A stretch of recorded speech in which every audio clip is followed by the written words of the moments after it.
welcome. My name is Katie Burke. I am the host and creator of the Modern Priestess movement, and today I'm so excited to have this conversation with Elizabeth Rowan, and we dig into the alchemy of yoga. So we take these two really important and ancient concepts of yoga and alchemy, and Elizabeth does a beautiful job of telling us how these are fused together. We also talk about sacred travel and what to look for in a spiritual mentor, and Elizabeth has some retreats coming up as well, so we talk a bit about those. There's a lot to dig into, so without further ado, here is my sister Elizabeth Rowan.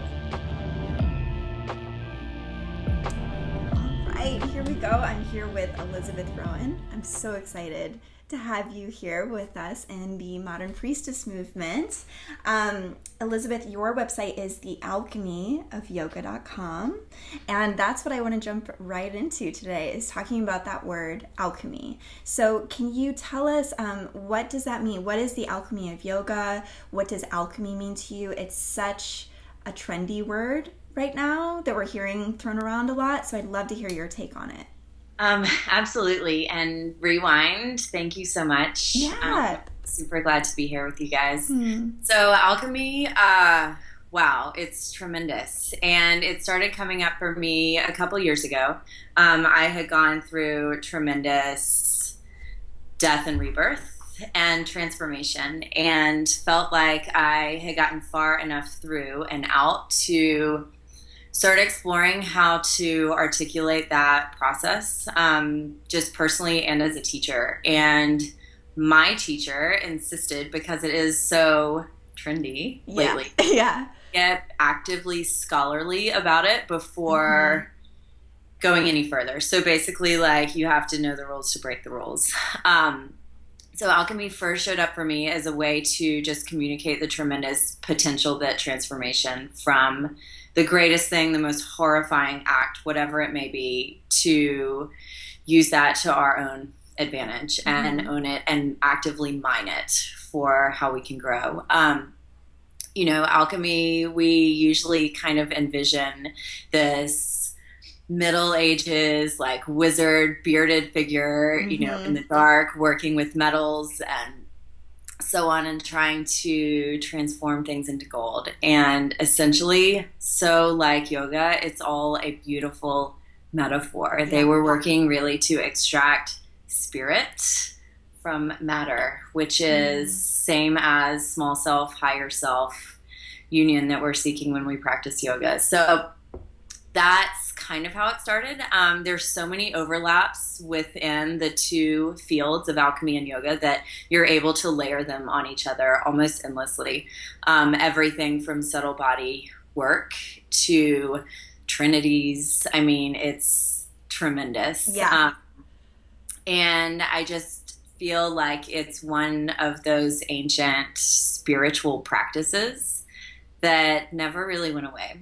We are all inherently alchemists. I say that all the time. The trick is learning how to consciously be present and, make the best use of whatever is happening. Yeah. And quite literally, like, take the base metals and see what we can get. So, Well, it's kind of like conscious evolvement, right? Because we're going to be changing, we're going to be growing regardless. So I think alchemy is a way for us to get really specific on the changes we want to make. One aspect of alchemy that I wanted to talk about with you, and the way that I understand it, is the elements needed for alchemy. One of them being a container. So how do you create that safe space for that development, that change, that alchemy to take place? So what do you think about creating safe spaces for that to happen? I would first say that we are working at any given time with two containers. So one is the physical body, just yoga. That's our manner of processing through whatever we are looking to do. And then, of course, the physical space, the yoga studio, the relationship, whatever it is that's going on. So as far as making that safe, I mean, wow. It's big, I know. super big, and I kind of don't know where to begin. But you know, the alchemists were working with things basically being heated and pressurized, and just like a yoga practice, that's often what we're doing through physical asana. It's a purification. It's an intentional heating. So it's not running when shit gets real by any means. It's staying present and literally sitting in the fires of change, whether you've created them yourself or they're just happening at us, it seems. And, getting in the muck and seeing what's left for us in the ashes and starting it again. Yeah. That's when you know you're in a good yoga class. I love the yeah, it's like when you're getting really uncomfortable. Okay. Yeah. So much of what we're doing in physical yoga is so that we could sit still with our mind and not scratch the itch. Yeah. Oh, okay. So this alchemy of yoga that you've been building, this is quite an empire, and I'm sure you have big plans to continue to keep building on it and evolving it. So can you share with us what that journey's been like? Any victories or failures that have really shaped you? Yeah, this whole thing came out of, as I mentioned, a huge transformation that, as often does, at the time felt like total failure. Yeah. I mean, I basically was only somewhat consciously pulling the rug out from under myself and my own life, and was looking at it from afar and kind of decided I can either like sit here and let it happen, or basically I can get in there and expedite matters and keep moving. Yeah. So my study of yoga started years ago during a totally former life, working a corporate gig as an expat in Asia, married at the time, in an apartment the size of a harmonium. I mean, talk about a pressure cooker. So that started that's the yoga journey. Yeah. Really the alchemical container. And then once, I knew that yoga was working, but I wasn't really, like so many of us, able to articulate what was happening and why. And I couldn't figure that out fast enough, not on a control level, but more on like an insatiable curiosity, like almost like an academic pursuit. So did multiple teacher trainings, got all in, found a brilliant teacher, Alana Kaivalya, who also deals a lot with subtle body work and addresses alchemy and so on. This came to pass after I did my due diligence studying alchemy. And of course it's fascinating. I mean, I would do this for free anyway. And as you know, as hopefully so many of us know, that the beauty is in the work when you would do it in your free time. Nonetheless. So the whole thing sprung from what could have been called a tremendous failure / life implosion.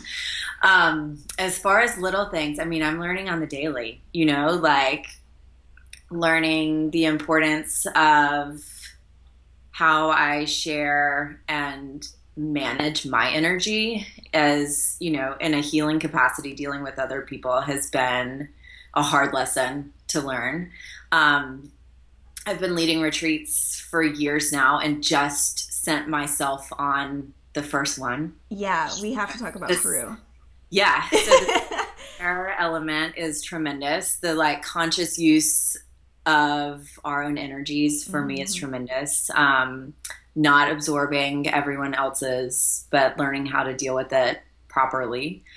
Can I ask about that?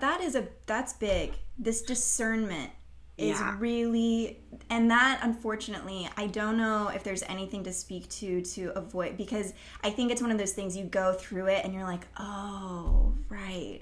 That's why we need to be discerning, especially when you're hosting retreats. That's an enormous amount of energy that goes into those events. So how do you do, what advice do you have? At least just, this is not even, I'm personally, I need to know, because that's been a problem. I need a week to recover when I get back. Gosh, until this year, was physically ill for 1 week after every single retreat it makes sense. I like every single trip. It was classic. And, I was basically so open and raw and absorbing and taking on and taking on and not protecting myself. And, we're only as good as we care for ourselves.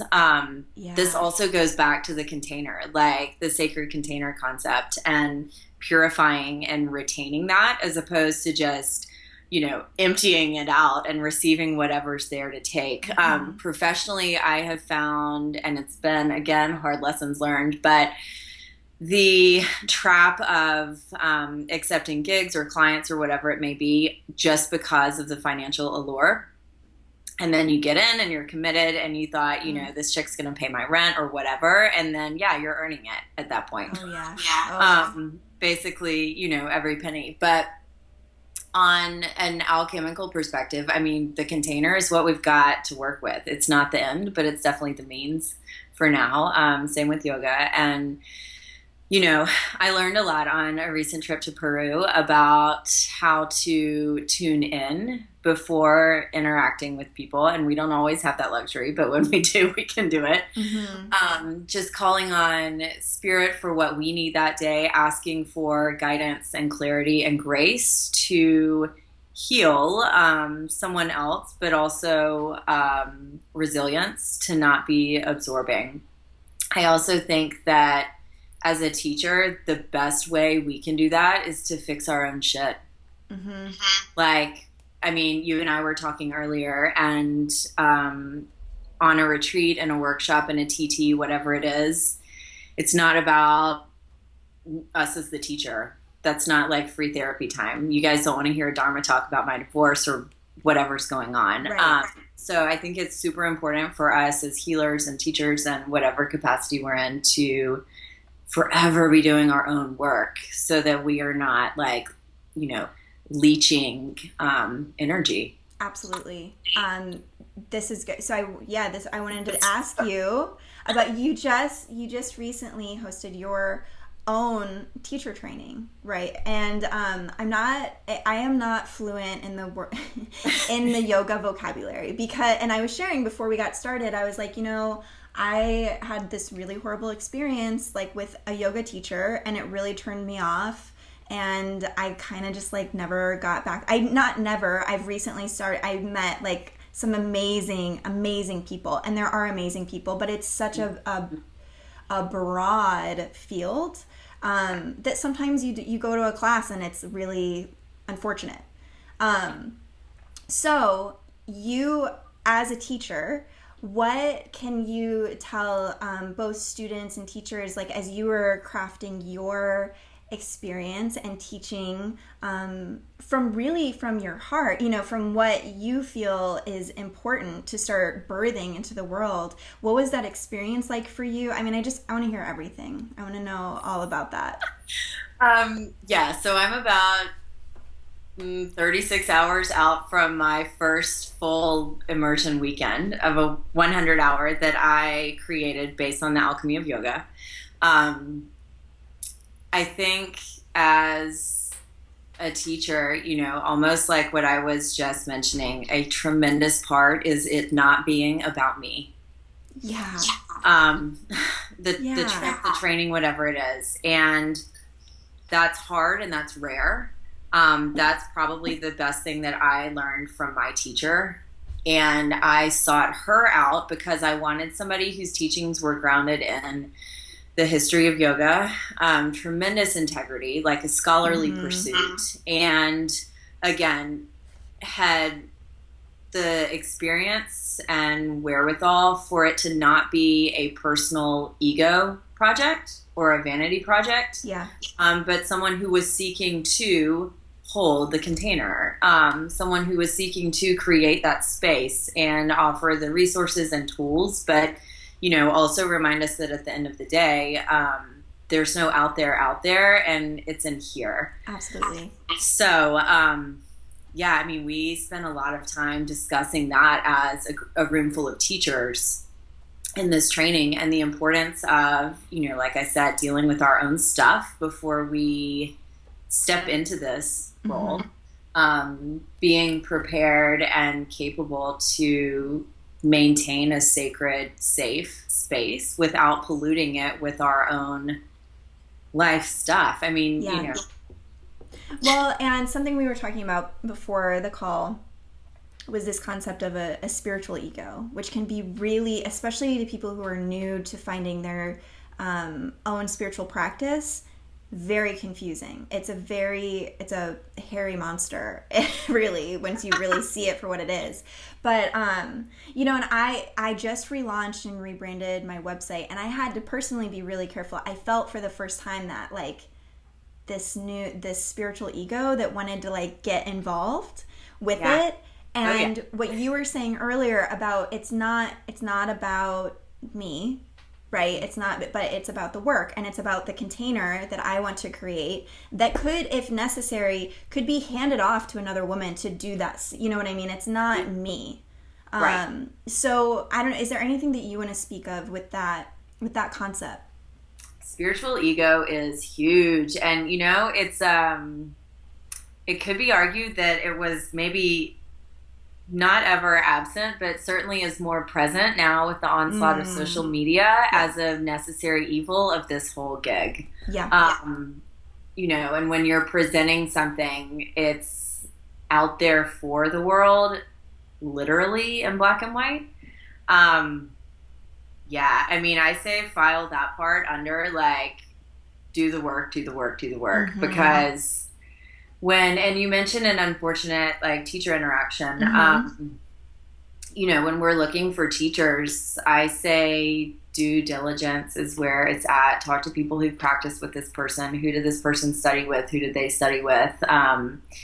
What is not just, like, a plethora of great quotes on Instagram, but what's the tools being offered for us to all grow.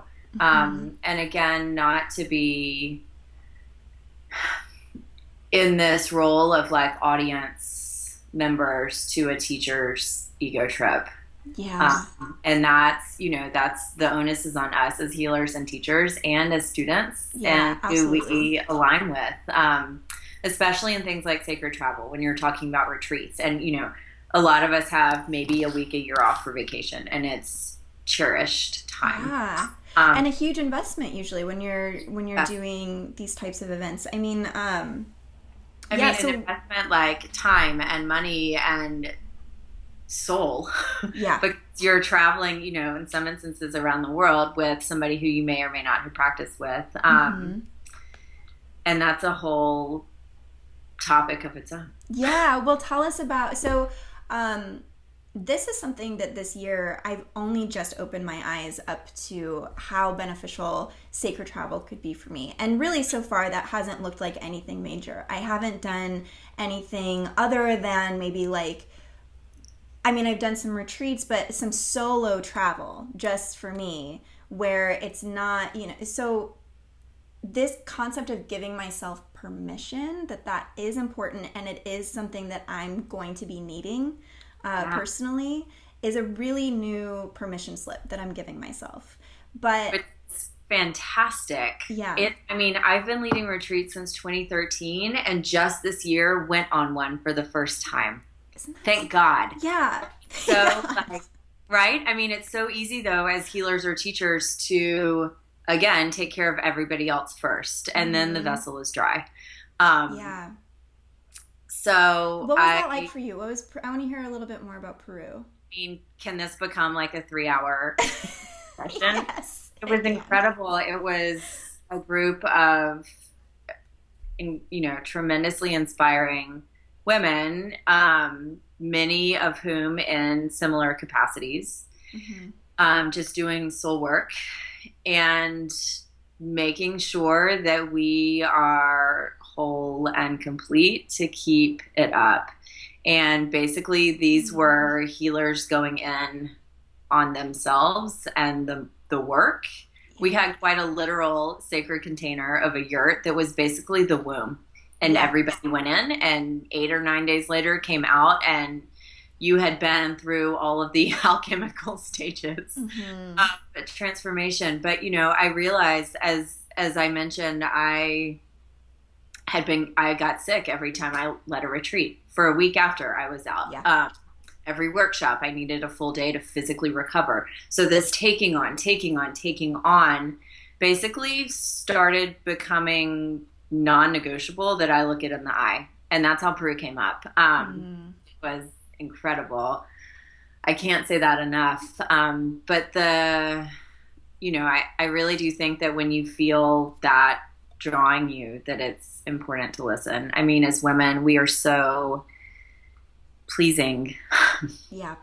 As a role and as a mask, and the replenishing part and the authentic part that travel like that can, allow is huge and wonderful. And a lot of us, it's symbolic in a lot of ways. It's metaphorical in a lot of ways. We go to this place, this sacred place, and somehow have a little more permission there out of the daily grind to lose the mask, to really offer 100%. You're not in your public capacity or whatever.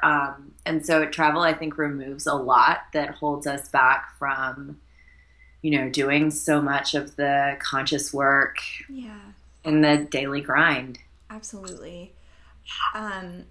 What should we be looking for when we're investing in sacred travel or investing with working with a teacher, or both? Because for me, I'm kind of talking about sacred travel in the way that like you would go to a retreat, or I'm not talking about maybe just like a solo voyage to like do some solo travel and wandering, but when we're looking for a container, when we're looking for, which is usually, obviously there's a leader or a teacher. Yeah. So what should we be looking for when we're investing in those things? I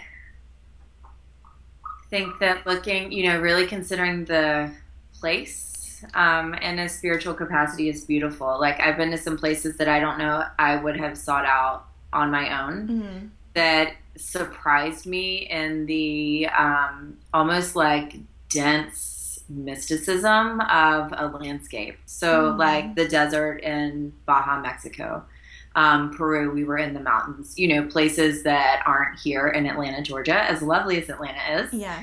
There's something about placing yourself back into, the physical Mother Earth, and allowing yourself to be held and go through what you're trying to go through in that kind of a sacred setting. Of course, the teacher is critical. Like, who are you entrusting, this to? And I think integrity is everything. And then, we can only research and control so much. So I also think that instinct is tremendous. Agreed. And, the ability to just consciously release expectation and just trust that if you're called to this, it's time. Yeah, that's great advice. That's really good advice. Get out of your head a little bit about it. Like, that's where I think... like, stop the balance sheet, whatever's going on. I mean, if you're able to consider... like traveling, and that's an option, I can't, recommend that enough. I mean, it's one of my like deep personal pursuits, and every time I find more and more. Yeah. Well, you have some retreats that you are leading coming up. I see that you have one coming up in November in Bali, right? And then another in 2017. So can you tell us a little bit about what those experiences will be like? Yeah, Bali is mid-November. I have never been. I understand it is one of the most like spiritual and sacred places on the planet. Interestingly enough, this group has turned out to be entirely women, and that's not a prerequisite, but it's just the calling, which I love. So yeah, that's in November. Panama is May, and then France is September 2017. So 3 completely different destinations. Yeah, totally. Depending on, what's calling. And when we are on these trips, I mean, The presence is as much in the physical space, of course, as within, and it's really like an opportunity to be cared for like an infant. Mm-hmm. I really felt like that in Peru, and it was so permissive to have somebody else in charge. There's a loose schedule, nothing's required. You're able to really like commit for a lengthy period of time to your process, and of course meet other people that are doing this too, and that's tremendous. I mean, the niche like person that's doing sacred travel is, chances are, pretty rad, and totally. A lot to be had in common and discovered like with each other in this place. And if you've never been and you don't know anybody, and whatever, it's basically just like you're planting a tremendous seed, and it's so inspiring. That's amazing. What does it? Okay, so can you tell me a little bit about like what does a day look like at one of these retreats? Like, can we use Bali for an example, because I would love to be in Bali with you. So just I'll check you in. Yeah, thanks. So tell me a little bit, like, we wake up and what happens? What do we do? Every day is different, but there's a couple things that are the same. So in the morning we would have, some locations enforce silent mornings, which are actually hilariously resisted at the beginning, and then shortly thereafter everybody kind of loves it. So that happens. Usually you wake up, there's coffee, of course. Yeah, right. And then, we gather for meditation and ritual and yoga, which does not always mean asana. There's a lot of communing with the group, and then everybody kind of takes what the morning yielded and starts to explore their day. Everything's optional. You can really design your own experience in a lot of ways. So, for example, for Bali, we'll be doing a lot of the spiritual pilgrimage type activities, going to the healing waters and temples and so on. Mm-hmm. If you find your kind of connection in other capacities too, like adventure type stuff, exploring, solo time, that's happening. Later in the day, everybody reconvenes again for more.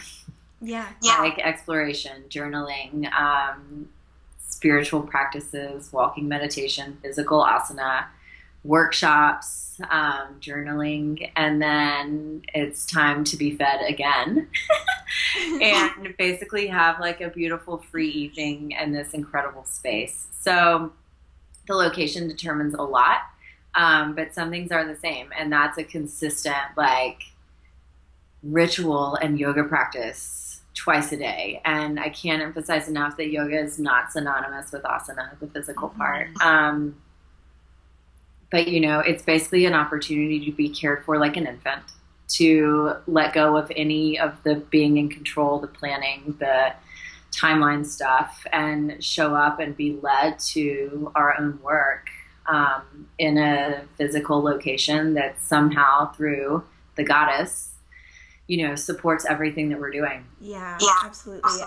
One of the things that I'm getting this wave of just like, with an experience like that, also remembering how to receiving so openly the whole day, because everything you're saying, I was like, yeah, I could receive that, I could receive that, I could also receive that too, but right. So, and that's where when you come back from an experience like that kind of the practice of receiving is really that is what if it's a good trip, that's what translates into coming back home, is like all receiving the beauty that is here, coming home and seeing the beauty of home and receiving what that has to offer you. It's like, it's a practice that you maybe don't even realize that you're doing on those types of trips, but just opening yourself up to, yes, please feed me more, treat me like an infant, feed me this beautiful food. That's great. Yeah. Like just like saying I yes didn't to know everything. I needed and could accept being cared for. Yeah.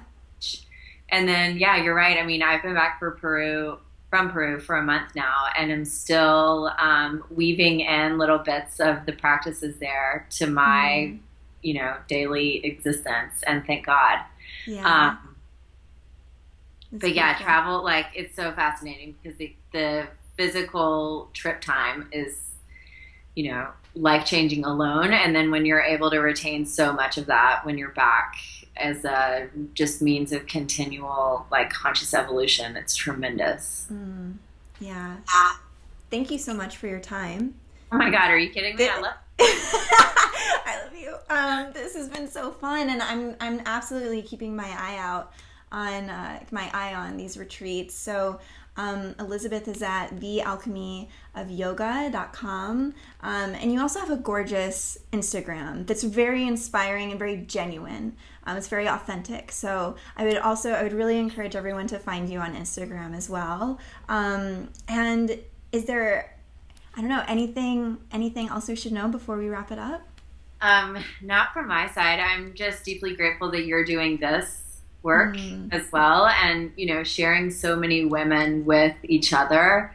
It's so easy to, in this work, I think, to feel like we're each doing it in our little home office bubble, and absolutely, you're alone, but there is so much connection, and I'm really excited to see and hear, like, everybody else. Oh yeah, me too. It's a powerful group that's come together. So I'm honored. Yeah. I can only imagine. And congrats on your, new launch, and thank you. The medicine out there. Yeah. Big movements happening. Yeah, so we should all book a trip to Bali together. Yep. That's obviously. That's big. Yeah. Well, thank you so much, Elizabeth. This has been really lovely. Yeah, absolutely. Thanks. Thank you.